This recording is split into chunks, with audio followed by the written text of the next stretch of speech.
What's up, guys? Will here with my friend Edgar, and we're bringing you another episode of Day Drinkers. Today, we're just going to get right into it. We're going to be drinking something called Four Roses. In particular, in their lineup is going to be the Small Batch Select.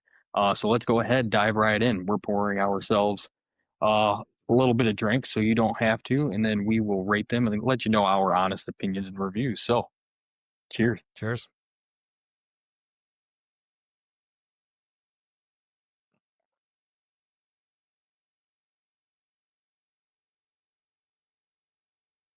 What do you got, Will? Tell me more. So, it's going to hit you with a little bit of spice. Um, I don't know exactly what mash bill this is, but I do know Four Roses does two different ones. Um, they both contain rye. And that's kind of interesting because not a lot of people realize that. They always think of rye whiskeys as being the only ones with rye, but when you're talking about other types of whiskeys, they can have really whatever. Quickly alluding back to our very first episode of Maker's Mark, they actually have wheat in there. It's actually called red wheat. All So right. just doubling back on that once again, we don't know everything, but we're definitely trying to learn. Anyways, I think it's mash bill B has about 30 to 35% rye, and then mash bill E is going to have a little less at about 20%.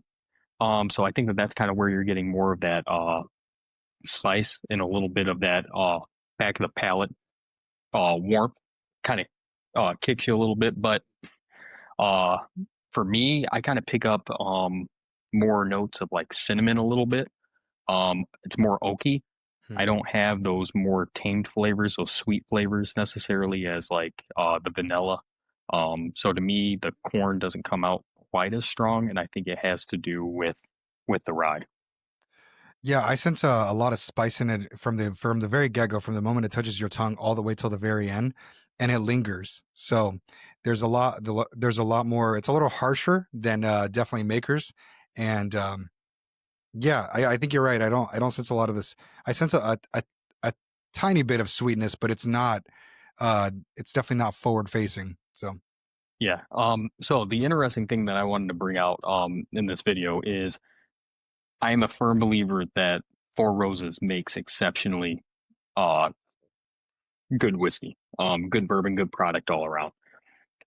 I have only had the small batch select, and for me, based on our ranking system, which will be pulled up, hopefully, I don't know, I don't do the editing, but uh, it's going to be a weekend warrior for me. okay. It's definitely something that I can get down, a round or two, but it's not something that I necessarily gravitate toward.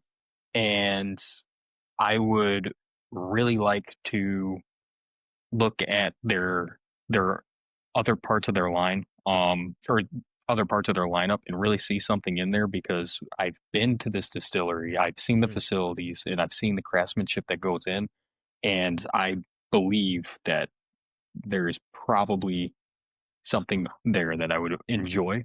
This is great. All my friends love Four Roses, so I will buy that for them on occasion. I actually have one that I gave to my friend a couple weeks ago, but I mean, other than that, I wouldn't personally have it on my shelf. Okay. Yeah, I'm gonna go with the solid weekend warrior as well. It's definitely reliable. It's familiar. I've had Four Roses before. I think yeah, I've enjoyed it. But there's some, after a few rounds, it's slightly a little more questionable. So you're like, I don't know, there's something here. So I haven't really had a lot of the others in the lineup as well. So I'd be curious to know what else they offer. But yeah, you know what? I'll bring it to a party and enjoy, especially if there's a large crowd and there's gonna be a lot of people drinking. Then why not? Let's do it. Oh yeah, yeah, definitely. One thing that is really cool about Four Roses is that it started somewhere I think in the late 1800s, right around like 1890 if I'm not mistaken. But the reason why they survived through Prohibition is because they were medical whiskey.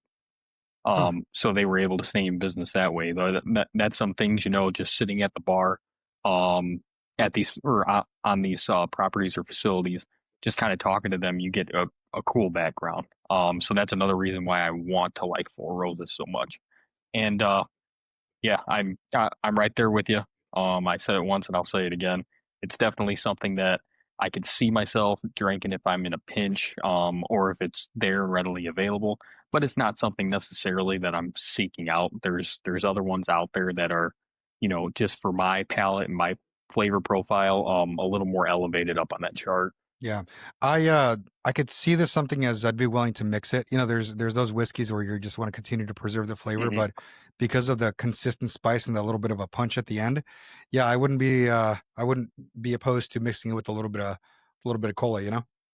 Oh yeah, yeah, and this is a little bit what I would say hotter of a whiskey, right? So Yeah, especially if you drink it on the rocks, I have a feeling that the ice, because of the alcohol content and everything, it's going to um melt that ice a little bit faster, and give it about 10-15 minutes, let it just kind of sit there.